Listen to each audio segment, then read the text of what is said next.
This was in regards to the last debate that I saw online. I think that's when I was in the chat. I think that's probably the whole reason why I got invited to this in the first place, because of some of the statements he made in that, which was about regarding women's rights and, rights being given or enforced by men, right? Things of the sort. And I found a couple things that were a little bit misleading with those statements that he made. And the girl he was debating really didn't really provide a whole lot of pushback, which was interesting. But so he was talking about, because it seemed like there was a mixture of different things, right? And the undertone of what I sense he was getting at is part of the reason why men are the enforcers of rights, quote unquote, is because it seemed like it was more predicated on males' physicality, right? Our willingness to be able to be physical in actions and things like that, right? Over a woman. And there were even examples used if there was, if all men decided to go against all women type of thing like that, who would win,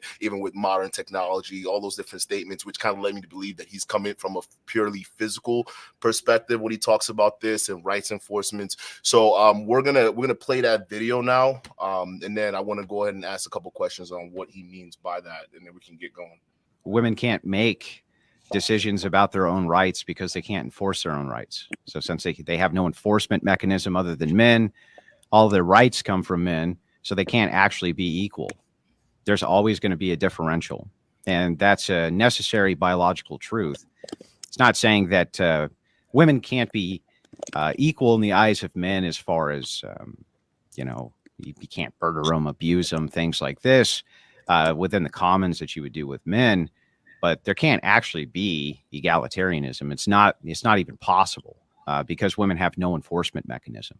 So since there's no enforcement mechanism, there's just it's a laughably absurd idea.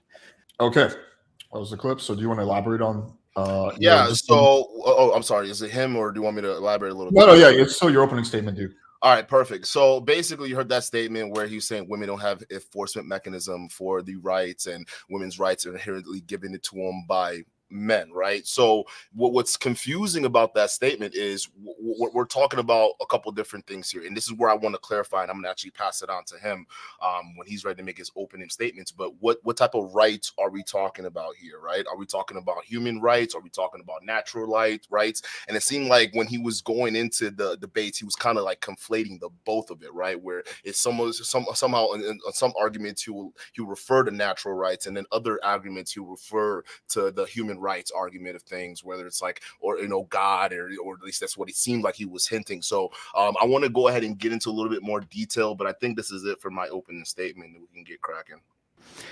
So I did take the time to review my opponent's material. Usually my opponents don't actually review mine. I don't know why this is, but people don't seem to take debates very seriously. They just kind of operate off of pure emotion, and they don't even understand argumentation or structures for arguments. I did go through and take a look at his video where he kind of briefly addressed this, and I was less than impressed. In his video about just for pearly things being exposed, before he got to the section where he was obviously confused about my arguments, he claimed at the 29-46 minute mark that the last draft we had was in World War II. This was after pulling the date live, and the date saying 1973, which would be the Vietnam War, not World War II. But I thought that was kind of funny. And then in hour 14, in the same video, he restates my position that women's rights come from men. And then after a giggle, he actually had no argument and then went into some odd ramble, which was totally unintelligible. He starts by claiming we live in a structured government based around the Constitution, which is a non sequitur, and it doesn't even address my position or my argument. He then goes on to say hilariously that ever since the women got the right to vote, men can't collectively take those rights away.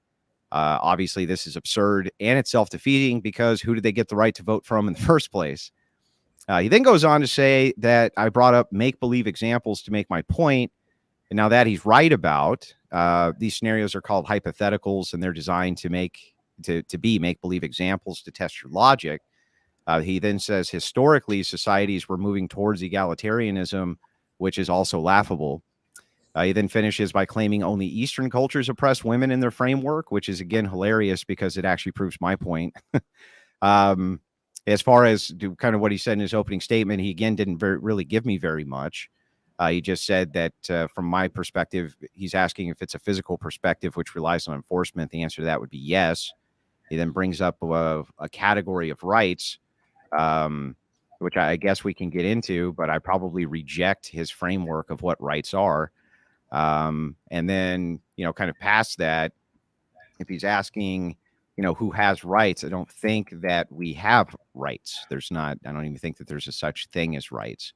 At least not unalienable rights, meaning rights that can't be taken away from you. So that's kind of it for my opening statement. I probably would have had more to say, but I haven't actually heard an argument or anything from him. So we can kind of move on from there. All right, so this guy's saying he didn't hear an argument, although we just posed one. So I guess you're trying to be nonchalant about this, which is cute. Okay, so you're used to, speaking the way. I mean, in fact, you're already saying I'm emotional and make people making emotional arguments, and then you're basing it off a video that, firstly, was just off statement about you, and second of all, realistically, didn't even have a whole fully fledged out explanation for it, because that's not what the show was about. It was just briefly mentioning it, but we're gonna do that on this podcast. So my first question to you is, when you talk about rights being able to be taken away or being enforced by men, what type of rights are you talking about? Are you talking about natural rights, or are you talking about human rights? What do you think the distinction between the two are? I'm asking you. Well, are these physical? So I don't, any right that you would consider to be something which is physical from a secular framework, I would consider those to be right. Whether you call them natural rights or you call them whatever you want, it doesn't matter from my perspective. Okay, but what I'm saying, what do you consider rights, right, that can be enforced and that can also be taken away if men collectivize? Well, so I would make the distinction in two ways. The first would be an unalienable right. So if you look at the framing around our Constitution, there's only 3 unalienable rights. So the unalienable right would be a right which cannot be taken away under any circumstances. So the 3 unalienable rights would be the right to liberty, the pursuit of happiness, and what's the other one? It's life, liberty, and the pursuit of happiness. So those would be unalienable rights. So everything else would be a negative right in the Constitution, or the way that we at least perceive rights. So none of them are positive rights; they're all affirmed in the negative, meaning you can't do X. It's not a positive of what you must do or should do as a right, but rather it's a restriction on what you can't do, that type of thing. So what would you say then? Where would you say the your definition of your rights? Where do you believe that comes from? I don't think we have rights. You just got done explaining inalienable rights, right? The ones we were talking about enforcing and being able to be taken away. Where does that come from? These are conceptualizations, though. Right? I'm just giving you conceptualizations, not what I believe. We actually have laws that just stop. Hang on. Don't tell me to stop. I need you to understand. Well, I need you to understand my position before you ask the question, because I'm answering the question. So what I'm giving you is a conceptualization of what an unalienable right is. Doesn't mean I believe they exist. It just means that I'm telling you what they are. And then I'm telling you what a negative right is. I'm not saying that those things actually exist. They're all social constructions from my perspective. They're socially constructed. They don't actually exist in physical reality. They're made the fuck up. If they don't exist in physical reality, how can people enforce it? They're enforcing a social construction. So the person exists in physical reality. The other person exists in physical reality. But whatever the conceptualization is of what you want to enforce does not exist as some physical metric. So you can't, like, for instance, I can't point out a right. I can't point to it or taste it or smell it or touch it or any of those things. They don't actually exist outside of your own brain. They're just conceptualizations of things. I'm sorry. All right, so you're saying rights don't exist outside of your own brain, but yet in the physical world where rights are actually important, and in your argument, actually in the previous argument that you mentioned, can be enforced, and also if men in your hypothetical world were to collectivize can be taken away, you're also making the same argument that those rights just exist in people's heads and there's no real world consequences towards that. There's no performative contradiction between the two. So if you have a conceptualization that something is a right, right? You conceptualize that this is true, even But if it's not. how about we don't conceptualize it? Let's just look at the rights right now. We Because have, it's a let's say, it's a under the concept. Constitution in your last example, right? We're talking about inalienable rights. Let's talk about that, because If that you don't want right me now to is a legal conceptualize document it, that exists. if It's a you don't, legal document that exists. So it's not something that is in your head. It's actually okay. written down, and If we've you, been following those laws, bro, if you for don't want me God to knows how long. okay, if you don't want me to conceptualize it, then point to where one is. Point to a right. Okay. What does a Your right First smell? Amendment, What does a right your smell Second like? Amendment. What does the Those Second are Amendment rights. smell? Wouldn't What you- does the Second Amendment smell like? What does it look like? What does it taste like? What, you can't point to it. It's just a conceptualization of a No, thing, you right? can point to it. There's a What? Well, then document point that's to it. printed thousands of times that basically says, "Hey, this is what your rights are." And guess what? There's enforcement mechanisms put in place to enforce that document. So you're saying that's just a concept to you? The piece of paper is real. That's, you would agree. I would agree with you. The piece of paper and the ink and everything else, those are all physical things. But the rights, which are enshrined on that piece of paper, those are conceptualizations. They don't exist. You understand that? They don't actually exist. A right doesn't actually exist. If it does, show me where it is. It's just a social construction. They're made up. They're made the fuck up, dude. Made up. So here's the thing, because you're okay. So you're this is where you're going with this, and it's actually kind of interesting that you're taking this route, right? Because I understand where you're coming from. You're saying it's something that we conjure up. It's a concept, all right. It's one of those things where it comes from our minds. We put it out there, but at the end of the day, it's just a concept. You can't point to a right. You can't point to a thing. But again, these are the same things that have very real world consequences, whether it's human rights or whether it's natural rights. These are very things that affect people in the real world. Societies build structures and systems around these certain rights, all right, especially the ones that you consider inalienable. Even the same one you used as an argument when you talk about enforcement mechanisms being the men, all right? So how can men enforce something that doesn't exist? How can they point to something and say, all right, well, that does, like, you understand how you're taking it from your conceptualized world and it doesn't make sense in reality. You understand that, right? There's two different things. So I'm talking about reality here, rights, not concepts. Yeah, so but hang on. But in reality, they're in reality, they're just concepts. You can afford societies and structure societies based around concepts. We do it all the time. Social constructions, especially. For instance, take a school. A school isn't anything other than a building where people go to learn. What makes it a school? What makes it a school is that we call it a school. Right? Yeah. Well, no, that's not what makes it a school. A school is still a school, even if there's no people in it. The structures of the school, right? Right. So it's all. You have the teachers, you have the janitorial staffs, you even have the students to make it all work. So at the end of the day, this empty building, for instance, can be repurposed to anything else. Let me finish. At the end of the day, time out. At the end of the day, it's the people that make it up, right? They build the institution and the system that turns it into a school. The exact same people that build up the system, all right, from a fictional conceptual document that you want to call the Constitution, and as long as those people abide by those document, it becomes real. So in your other argument, no, it's not real. Okay. So backing up, back to concepts again. Well, that's all school is it's a conceptualization of a thing that we call a learning center. Education is just a concept. Let me finish a sentence, dude. I let you talk and express whatever you wanted. Let me at least respond before you cut in. So try to understand that what you're talking about is a conceptualization which is applied. Morals operate this way. Almost everything in your life operates around social constructions for normalcy. A stop sign's a social construct, right? There's a physical sign there, but the fact you're supposed to stop there is socially constructed. It's made up. It's not actual reality that you must stop at a stop sign. You just do because you operate as though it's reality. So when you're saying, hey, let me finish, man. So when you're saying, hey, these things are applied to reality, they map onto reality, I agree with you. That's how we talk about concepts. So I'm willing to engage with the concepts being applied to reality, but you need to first start with these are just concepts and they don't actually exist physically anywhere. No, I can't start with that premise because that doesn't make any sense. Though to me, from everyone else's standpoint, even you using an example of the stop sign. Okay, yeah, I get it.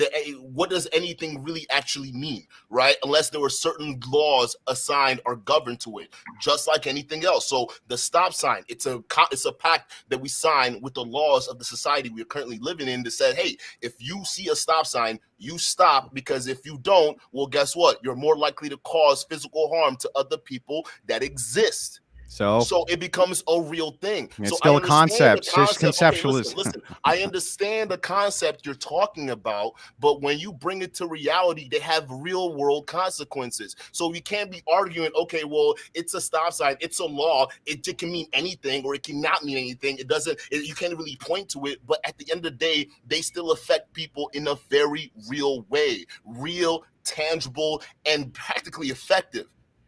Yeah, but so what? So saying that a conceptualization can map onto reality based on you behaving as though it's real, I've already conceded must be true. It's the only logical way that can be true. So it is true.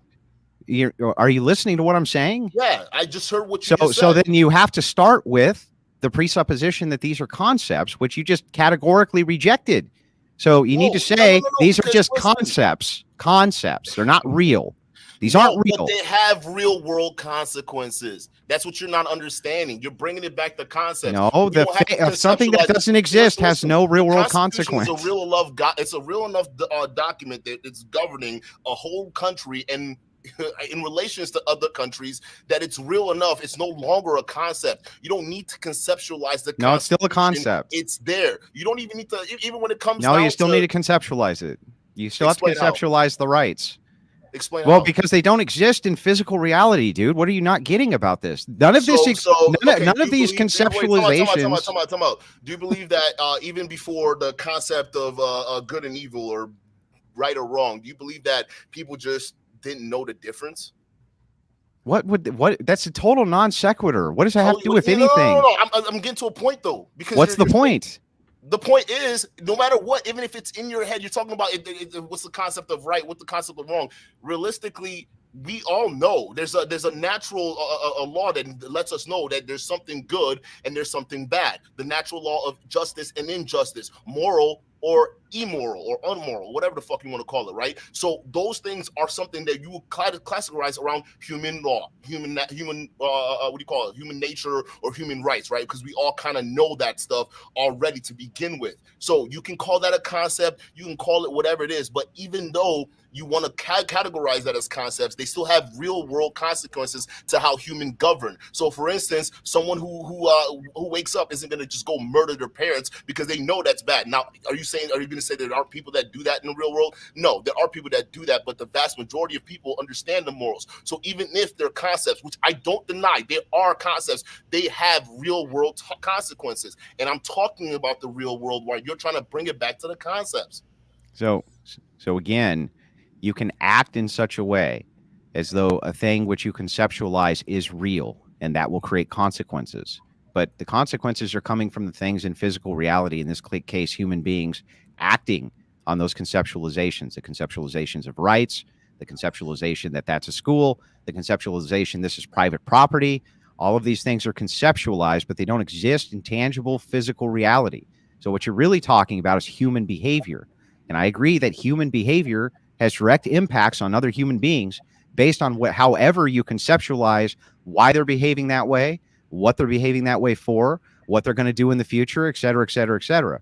We all operate on, I think the conceptualizations are necessary and social constructions are necessary for us to live, but that doesn't mean that they exist in reality. So when we're talking about rights, try to understand my position here, which what I'm trying to flesh out is that rights themselves don't exist. Acting as though that they do, I think we can do, and sure, that gives us some impact because of human behavior, but rights themselves don't even exist. They just don't exist. So we're talking in abstracts here. When you say, can you take these rights? When you say, can you take these rights away from these people? It's like, I don't know that they have rights to begin with, especially not unalienable rights, meaning they can't be taken away. That seems paradoxical to me. Can you roll that clip again, Alex, real quick? Sure. I think you guys are also kind of going about semantics. You guys largely agree. Yes. No, right. that's what I'm saying. Because like I agree with them already. Semantics are important. important. Hang on. Stop. Let me just clear this up. Women can't make decisions about their own rights because they can't enforce their own rights. So since they have no enforcement mechanism other than men, all their rights come from men, so they can't actually be equal. There's always going to be a differential, and that's a necessary biological truth.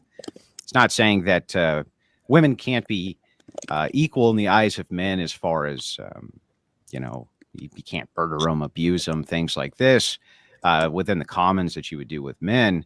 But there can't actually be egalitarianism. It's not even possible because women have no enforcement mechanism. So since there's no enforcement mechanism, there's just it's a laughably absurd idea. There's you on tape. We're not even talking about concepts. We're talking about reality. We were talking about concepts. No, you weren't talking about concepts. You were talking about reality because we're talking about how people enforcement is a reality. It's a physical, tangible thing, right? So when you're sitting there saying that women don't have enforcement mechanism for their rights, you are then conceding that it's a physical thing. So moving forward from that, because we both now understand that rights have physical. No, we can't move forward from that because you're wrong. Well, because now you're gonna drag it back. I'm trying to move forward from this. I can't move forward until I get a concession out of you. So where I the have rights to get a come concession. From? Where the rights? They don't come from anywhere. They don't exist. They don't exist external of your brain. So you see the position he's taking on now versus the position he took on last time. The position I had with her, it wasn't the same one. It wasn't the same one. I watched the whole thing, buddy. And no, you guys were arguing a physical, tangible thing. We weren't arguing concepts. Now the whole conversation has changed the concept. So now that I ask you, I don't. Maybe you just don't get it. Even I don't know. Question. Do you just not understand? Like even when I was debating, you understand. I really don't think you get it at all. Well, why don't you give me a second and I'll try to re-explain it to you. Take as much time as you need. So starting with the FARA debate, just because I can entertain your ideas, and I told her specifically in that debate, I don't view rights the same way that you do, but I can do what's called an internal critique. So if you assume that these things are real and you apply them in life, I can internally critique your position to even see if it makes sense. That's the point of a debate, is an internal critique, which is exactly what I did with Farah. I explained to her and expressed to her, I don't see rights the same way that you do. I'm not even sure that we have rights. Not even sure about that, right? I could be persuaded if somebody gave me a good enough position that we did, but just like I told her, I'm not even sure that we do. But I can internally critique your position where you say, I think that we do, and here's where I think that our rights come from. Here's why I think that they need to be enforced. Just going into somebody's worldview and arguing with them based on what they consider a thing X to be, whether it's a unicorn, a leprechaun, rights, whatever the fuck it is, you can entertain their ideas without believing in them, even if you take the opposite position, man. I don't know why that's complex for you. The opposite could be true in the same sense as me, because I don't need to go into your world to believe it's just a concept and then just argue from there. So do you see how the opposite could be true at the same time? So why don't we just come to a middle ground? If we're going to talk about the realities or the real worlds, no need to go back and forth with what your idea of rights are, what the idea of rights are. Let's talk about what everyone generally understands as rights, and then move on from there. So it doesn't. It doesn't have to be your definition of what you think rights is. All right, but generally the rights. So for instance, right, when we talk about voting, okay, now we talk about what is the hot topic right now? Abortion. All right, that's a thing, right? So women abortion rights, that's one thing they will consider that, right? So both Republican women and men voted to remove female rights to abortion in certain states. So that's a physical, tangible thing that actually has real world consequences, because that's a situation. In your last argument, you're saying that women don't have rights because women don't have the enforcement mechanism. But my disagreement is, no, women do have the enforcement mechanism. Since we're not going to go into your definition of rights, what I define rights are pretty much given by governments. Governments, not given by governments, but it's kind of like protected and enforced by governments, which is the system or whatever society that you're living in, right? You sign a pact, they say, okay, you give up some of your rights, you give up some of your authority to us, and then in return, you get to live your life however, pursuit of happiness, live free, do whatever, as long as you abide by these rules. That's the part of your authority you give up, right? So if you sign that pact with the government or whatever society you decide to live in, all right, they also enforce those rights for you and make sure that that doesn't get taken away. So essentially, people who participate in these systems are both women and men. So realistically, I would agree with you if you want to talk about the enforcement mechanism at the end of the day, overwhelmingly becoming men, like in law enforcement, military, or whatever you want to add, throw that into. Yeah, but to argue it and say that women lack the enforcement mechanism to be able to enforce their rights is just wildly absurd. So what's so I kind of trying to piece this together so I make sure I get this correct. Fucking retarded, bro. What the fuck? I don't think you get it. I really don't. I don't. Well, you're right. I don't even understand what you just said. So can you give me a more concise version?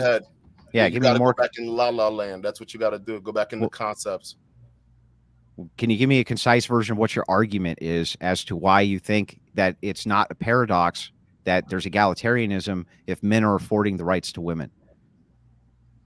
How is that a paradox if men are affording the rights to women?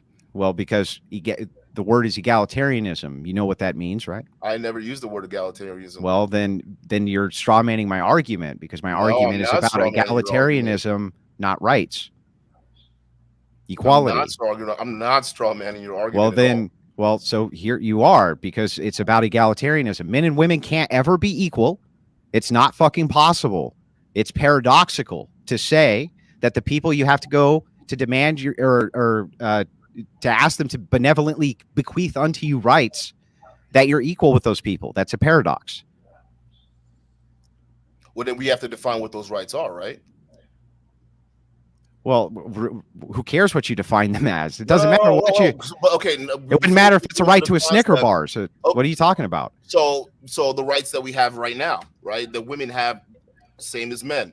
All right. So that also gets enforced. You're not going to impede on a woman's right to pursue happiness or liberty or whatever it is that she wants. You're not going to impede on a woman's rights to do any of that bullshit. So there is an enforcement mechanism there. And there are certain things that are listed that are there. So to say that it's something that is given to us by men, it's not, because we're operating under natural law now.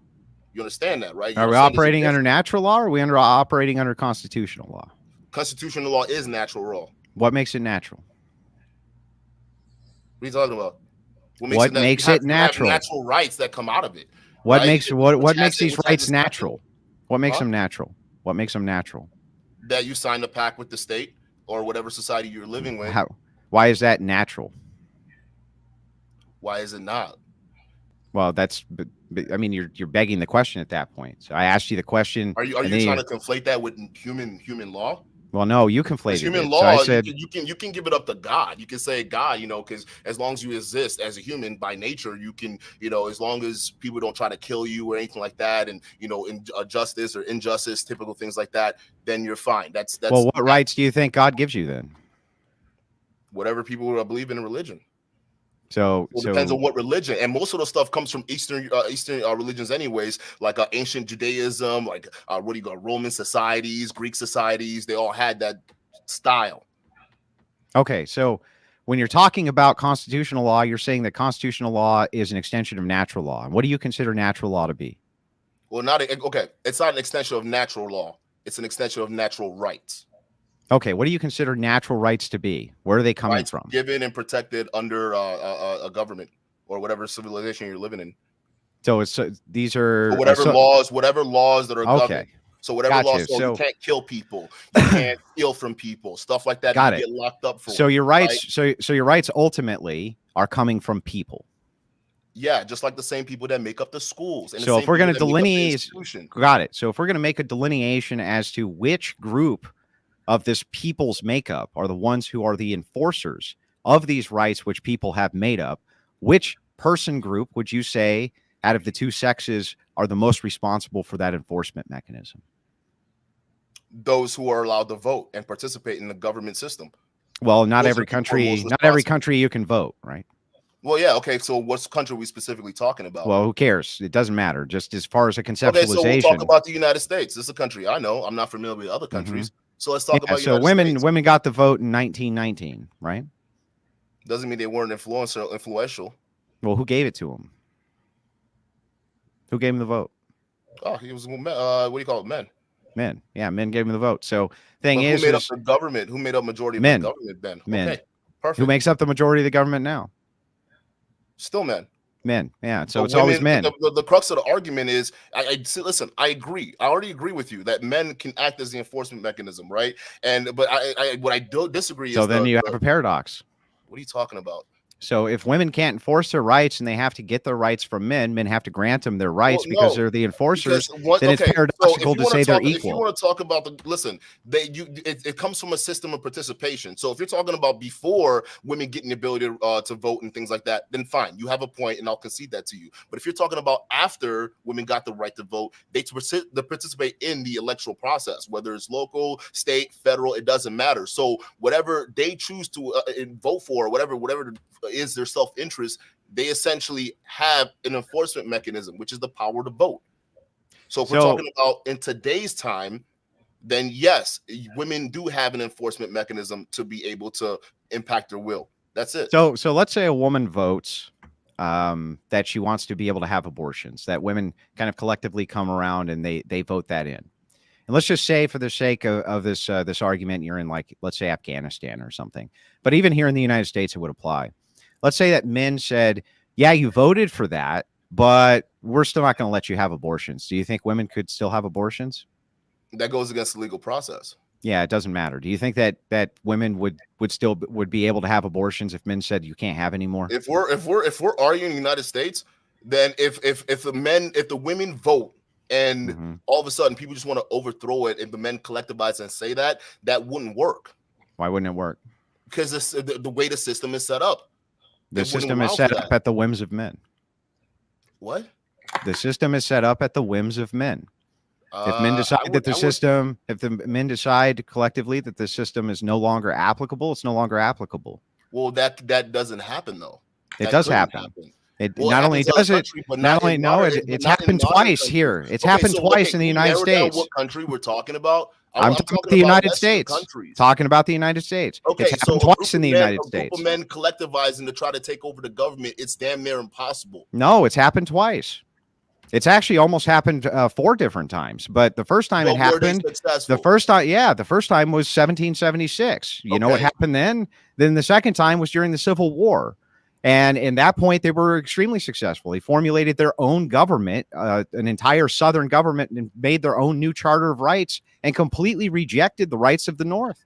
Right, but you're still talking about when the country was in its infancy and it was still developing. You're always going to have those civil unrest. The late 1800s was not infancy. Listen, what you're describing happens to multiple different. The late 1800s was not infancy. But if we're gonna, here's the thing. If we're gonna, but what you're explaining is what happens to countries at their early stages. There's usually a split off from their original colonial masters or colonial superiority, and then there's some kind of civil war fostered. Yes, that's always. Listen, that's always the case. So yeah, but so what? What? African countries right now.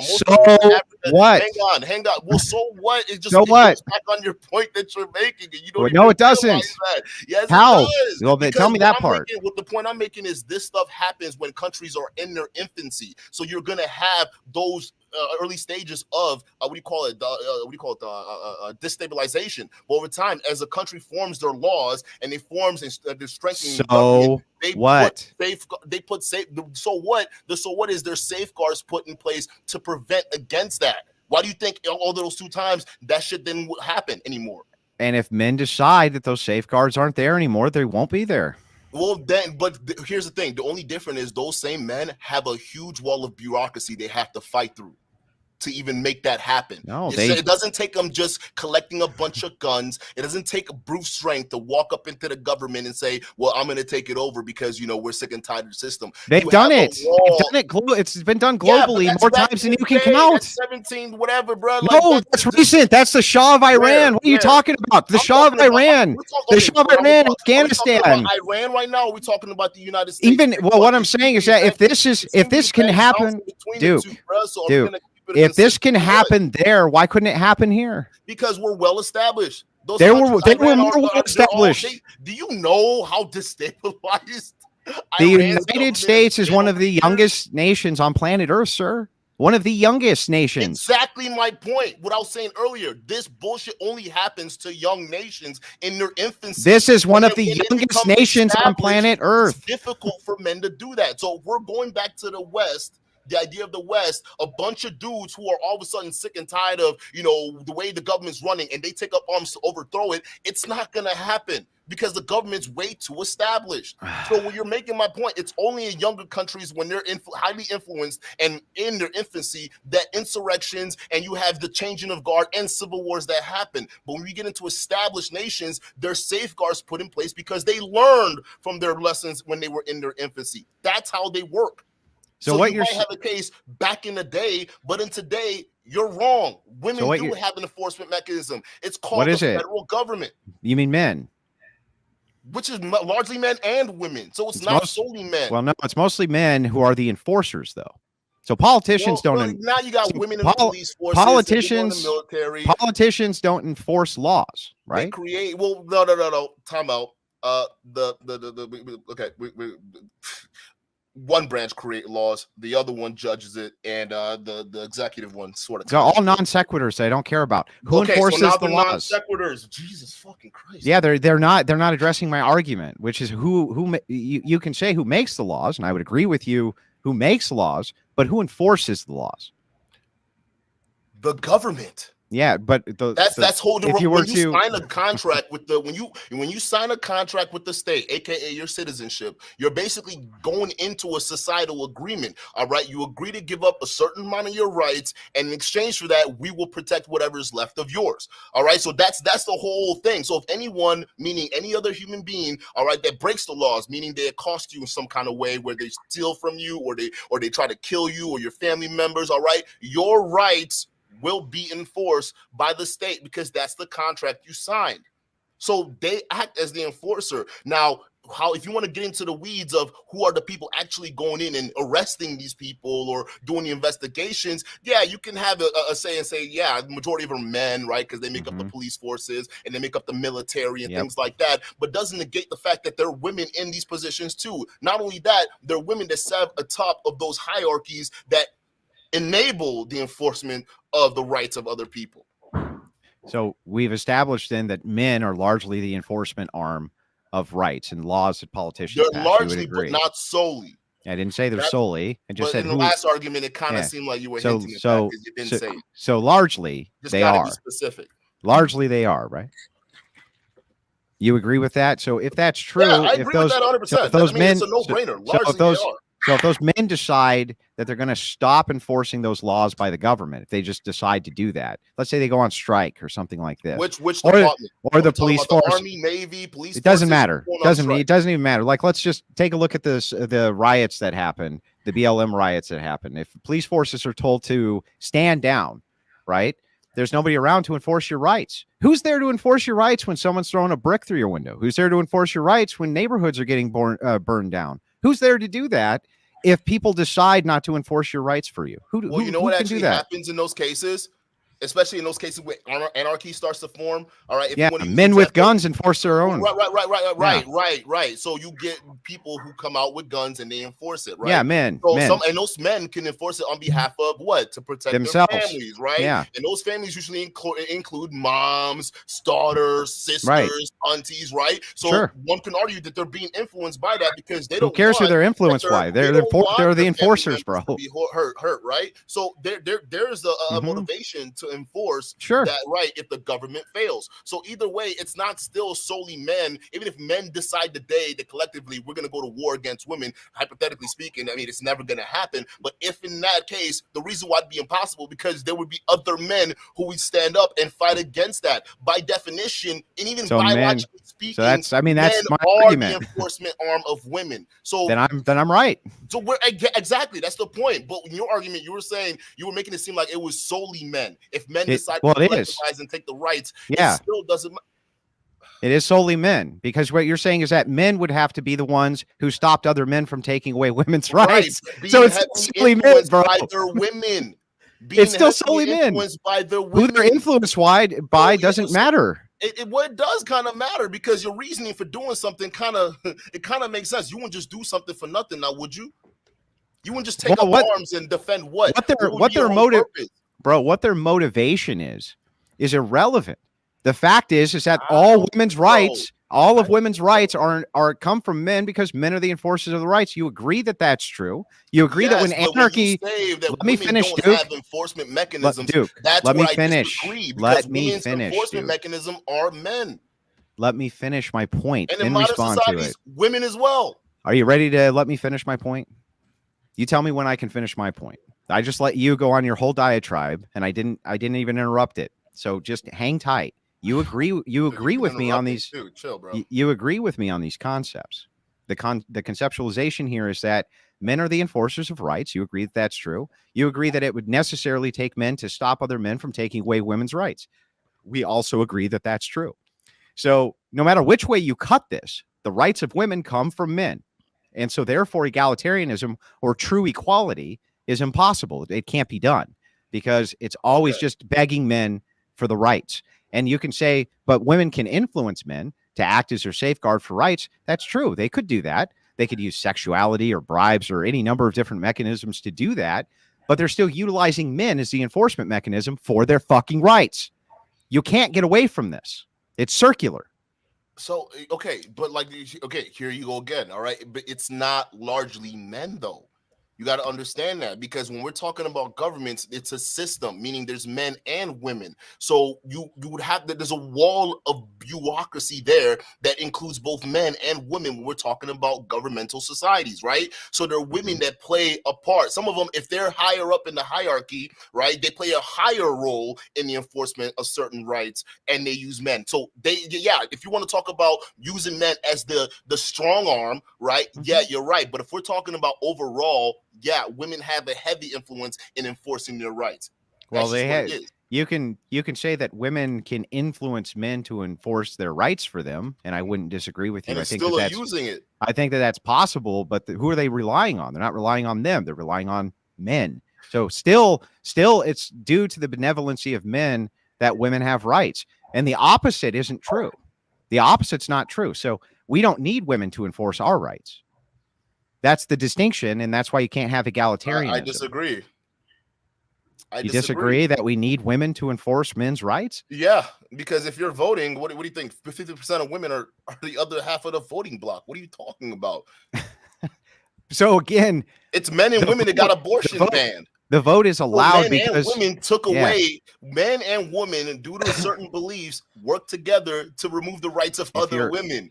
It's the same thing can happen backwards. We don't just work in a system that requires brute strength of men. We work in a system that has working pieces that involve both men and women. And some of those women are in leadership positions, which have a bigger influence when it comes down to affecting other people's rights and influencing and enforcing their rights as well. So for you to, because it seems like you're making. Who enforces their right to vote? Who enforces their right to vote?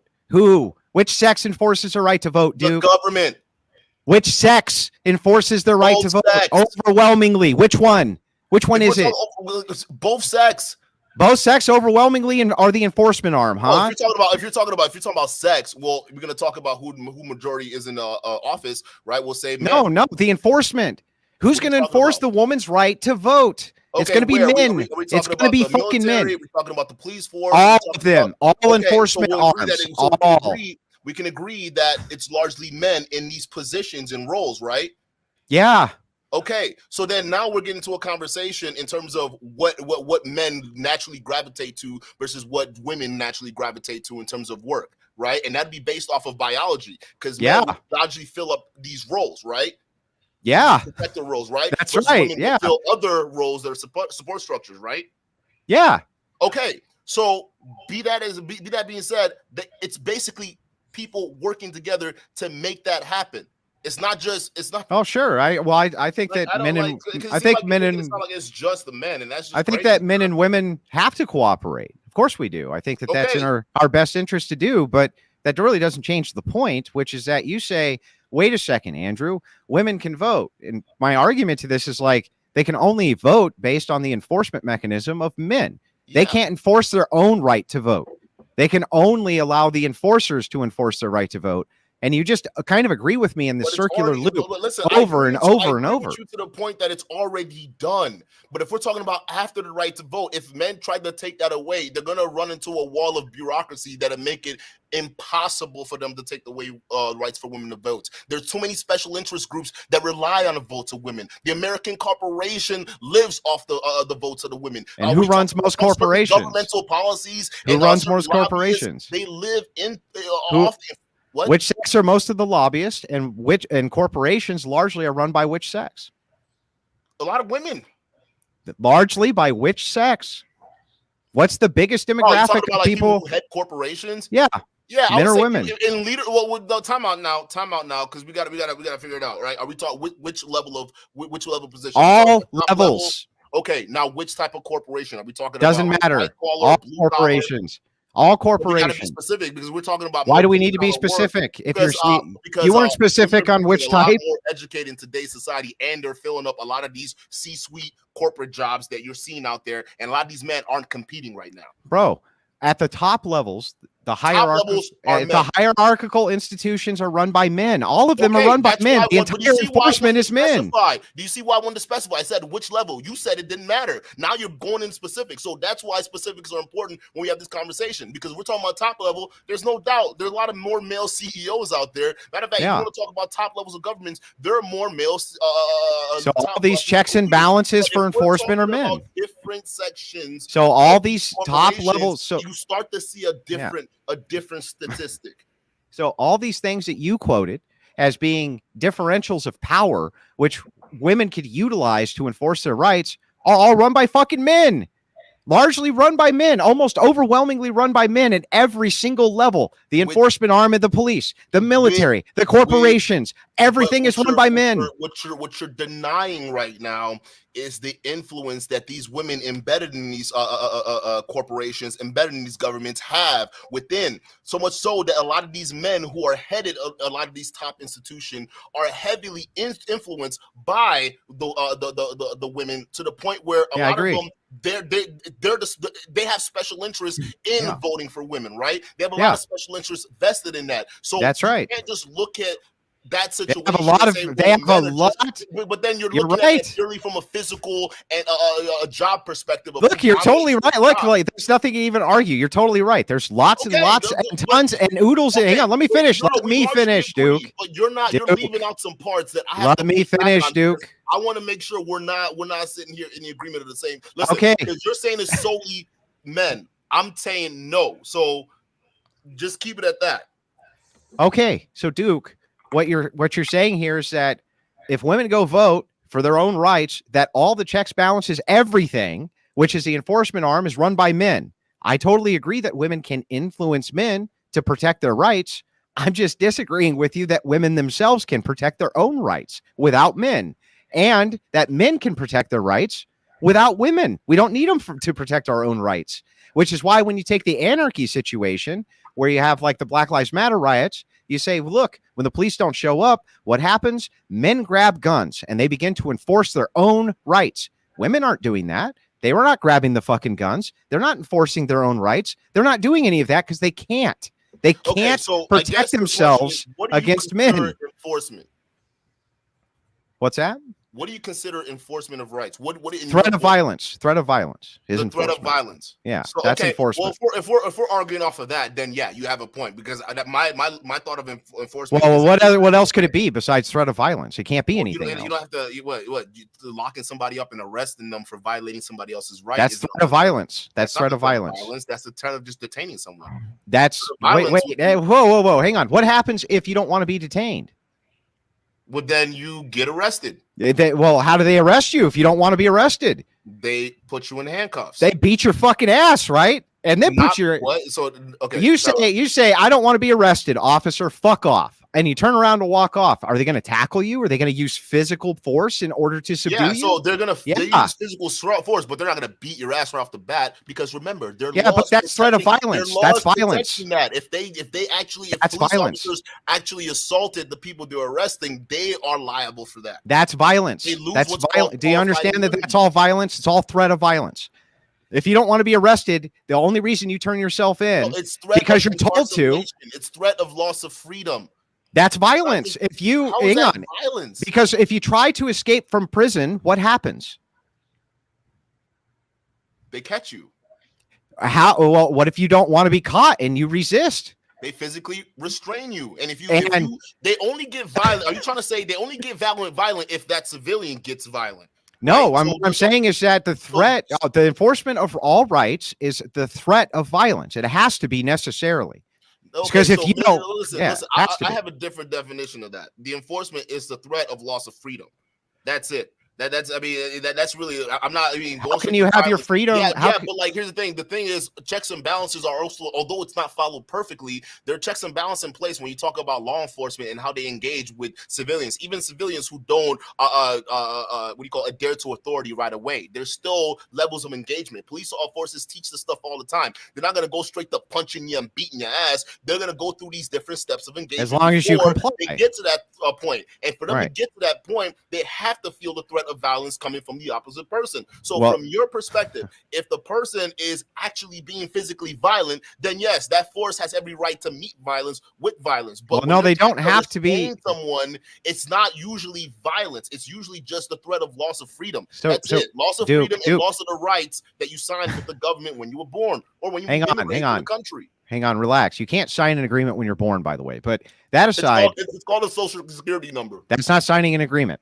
But that aside, as you walk out, if you're in prison, you've been imprisoned, okay, and you just say, "Fuck this! I don't want to be here anymore. I don't like this whole being imprisoned thing." And the gate opens one day for no particularly good reason. And you just walk out. And you're not using any violence at all, and police officers come out to collect you. And you say, I'm not going to use any violence, but I'm going to keep walking this direction no matter what, right? Will they use physical force to restrain you and drag your ass back to prison? Yeah. That's violence.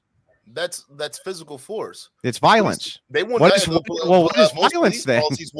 They classify it as restrainment. That's a legal term. Yeah, but it's still violence. It's always threat of violence. They're using violence to stop you from doing X thing you want to do. Straight punching you or beating you or shooting you. That's right not away. violence. In some cases, yes, but they use restraint. They have their own level. They have literally, they're like, what is it, like 5 steps in like these police departments of threats before they get to the point where they're using violence. Duke. So so if you're using law enforcement, if you grab a person's arm and they don't want their arm grabbed, are you being violent with them? No. It's a form of restraint. I think punching somebody is a form of violence. So if somebody was strong enough to hold you in place physically and stop you from moving, you don't think that that's violent? It depends on how. They're just holding you and you can't move. That's restraint. Yeah, so that's not violence in your mind. So if somebody who's super strong, so if you went violence, where it turns to violence is while they're restraining that individual, they're punching them. They're committing some kind of so hang on. So if a 5 foot, let's say you were dating a 4'9" woman, okay, and she was 96 pounds. And you went over to her and said, "You ain't leaving, bitch." And you grabbed her. You didn't hurt her, but you grabbed her and you held her in place and said, "You can't fucking move from this spot until I say so." And you wouldn't let her go. You're saying that that's not violence? Legally, they call that a tort. Is it violence, though? It's technically just a 1 step below battery. So is it violence? What are we talking about? Are we talking about your definition or legal definition? Your definition. Is that violence? I'm talking about the legal definition. It's a tort. What is your misdemeanor tort? You don't think that's, do you think that's violence or not, Duke? I think it's restraint.